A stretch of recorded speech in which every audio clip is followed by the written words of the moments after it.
Okay, real talk. I've read books that promise to change my financial life. 48 Laws of Power, Rich Dad, Poor Dad, The Psychology of Money. Good books. Great books even. But this one?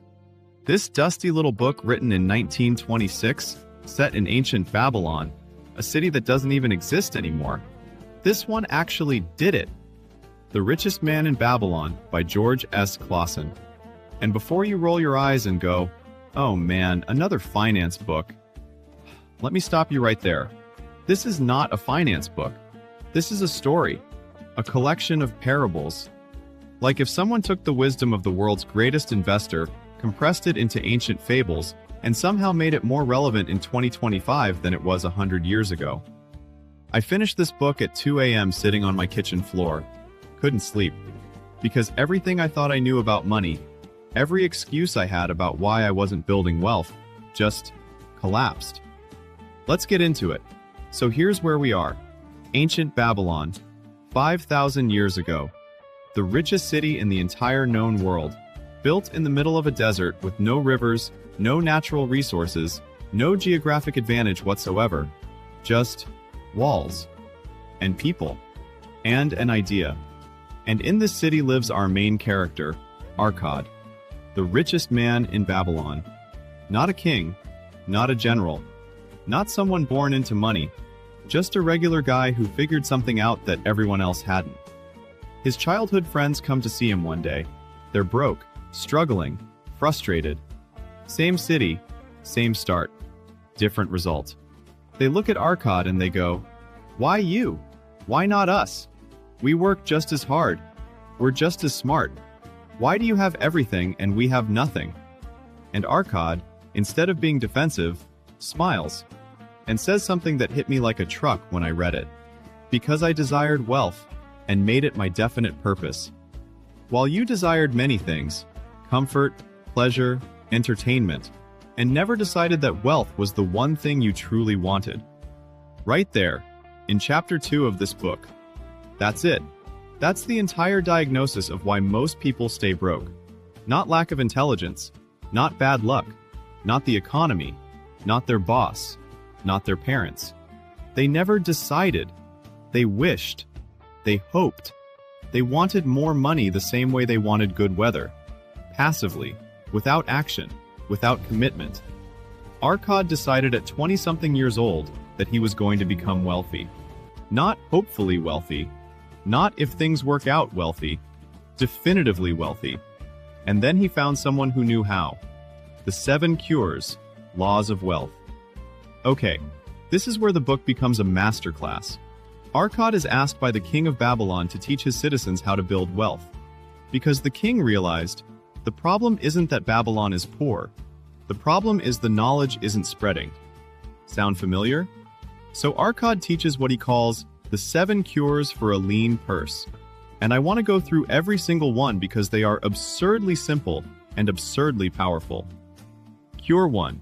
Start thy purse to fattening. Translation: pay yourself first. Save at least 1/10 of everything you earn. Before rent, before food, before Netflix, before anything. 10% goes to future you. Always. Arkad's exact words, and this wrecked me. A part of all you earn is yours to keep. Let that sit for a second. Every time you get paid and you spend everything on bills and food and wants, you kept nothing. You worked for the landlord, for the grocery store, for the subscription service, not for yourself. The goal of Cure 1 is simple. Every month, when you look at your bank, there should be more there than last month. Always. Non-negotiable. In movie terms, this is the scene in every heist film where the crew goes over the plan. No exceptions. Every member has a role. Cure 1 is your foundational rule, and you do not break it. Cure 2. Control thy expenditures. Here's where it gets uncomfortable. Arkad says something brutal. That which each of us calls our necessary expenses will always grow to equal our incomes unless we protest to the contrary. Read that again. Slowly. Your necessary expenses will always expand to fill whatever money you have. Give someone making 30,000 rupees a month a raise to 60,000 rupees. 6 months later, they'll tell you they have no money. Because lifestyle inflation is automatic, and it is merciless. The cure? Budget. Consciously decide what you need versus what you desire, and confuse them constantly. Arkad says we are brilliant at convincing ourselves that desires are needs. New phone equals need. No, it isn't.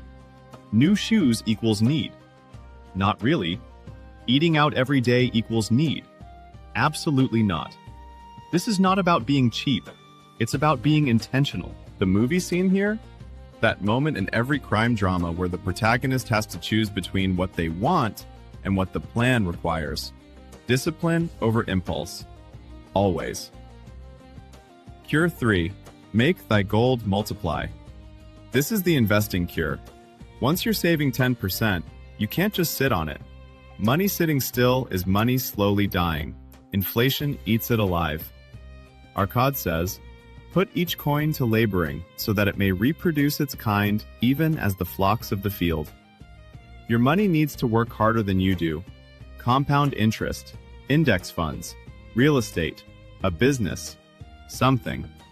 This is the most powerful concept in finance, and it's sitting in a book written 100 years ago. The classic example Arkad gives? Plant a tree today. You don't see results for years, but if you never plant it, you'll never have shade. The man who plants at 20 has a forest at 40. The man who waits until 40 has a sapling at 60. Cure 4. Guard thy treasures from loss. This one saved me from one very dumb decision personally, and I'll tell you why in a second. The principle? The first goal of any investment is to not lose money. Before you think about gains, think about safety. The principle must be safe. Arkad's rule?